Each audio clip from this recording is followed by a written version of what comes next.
We got to Great Lakes a little bit later than everyone else. Class D was the first call on this day, which was our class and the most number of cars. Apparently everyone wanted to be there early. To us it didn't really matter. We can change over the car quickly and get in line when the time comes. On this pass, the carb is upjetted quite a bit just for the track, and we think we have everything figured out.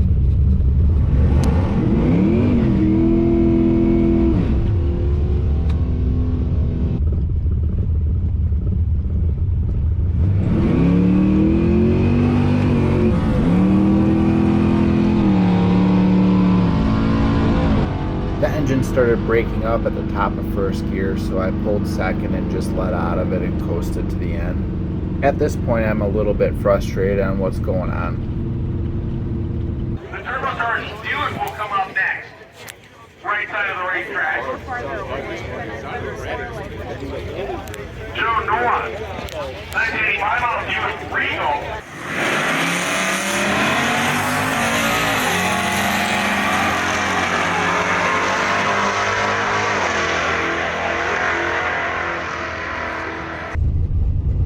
I repositioned the camera for the second pass because I didn't have any data for the last one. I believe I lowered the float a little bit in the front, assuming that I might have been running over a little bit. Looking back on it, I really didn't have anything to go off of other than maybe the float was set a little bit too high. Watch the tach when I get up on the trans brake. The two-step is supposed to catch it at 3,000 and the engine's supposed to pop and sputter and hold 3,000 RPM.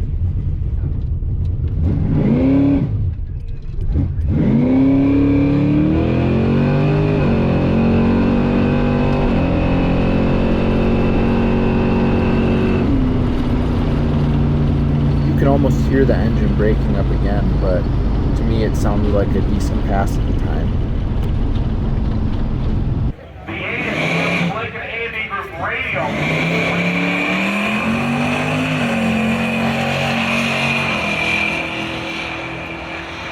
Jacob Eaton in the four-door Nova and Joseph Nowak in the Buick. Just a quick recap of what happened. I had left late on my light and added a second. The car, when I got up on the trans brake, never hit two-step. It just went right to the converter. And something's obviously wrong with the wiring in the car somewhere. We'll look at that tonight. We're going to do some maintenance, and it keeps going lean near the 8th mile, so we're going to convert it back to gasoline. This carb isn't really an E85 carb, it just has the metering block kit on it. We'll try to make it work with gasoline. We're going to hit the road. We did some walking around before leaving and doing our changeover. It was a really nice day. The staging lanes were filled with cars ready to make passes, so we walked up and down them a few times just to see the cars, and then we went up into the stands and watched some racing, which is a not so common thing at these events. Usually you pay more attention to your car than watching the racing happen. So Bruce Hunter Jr. and Mike Mackey now ready to go.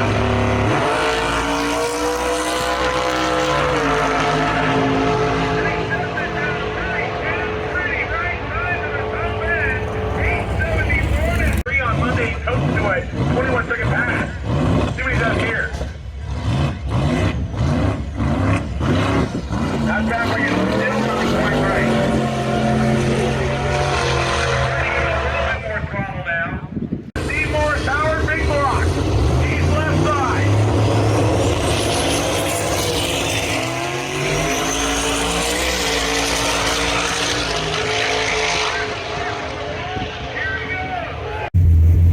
All these people here. It's the best turnout of all the tracks so far. It goes all the way back. Even that third grandstand's got people in it.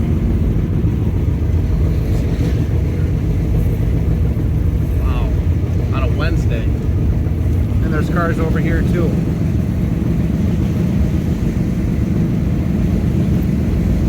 We got on the road and basically drove all the way across southern Wisconsin we made a pit stop in Monroe for an oil change and convert the car to gasoline. I brought all my gasoline metering blocks with me just in case we ran into a E85 shortage or unable to get good E85. And it turns out that some places in Iowa were pretty sparse. This changeover really isn't that bad. We left whatever fuel was already in the tank and topped it off with 93. It took about 3 iterations to get a good tune-up on it, and the tune-up was very rich and very safe. Alright, that's good. We drove off into the sunset along Highway 11 through the rolling hills and all the small towns. By the time we got to Mississippi, it was dark, and we pulled into Dubuque and got something to eat at a Sonic and called it a night.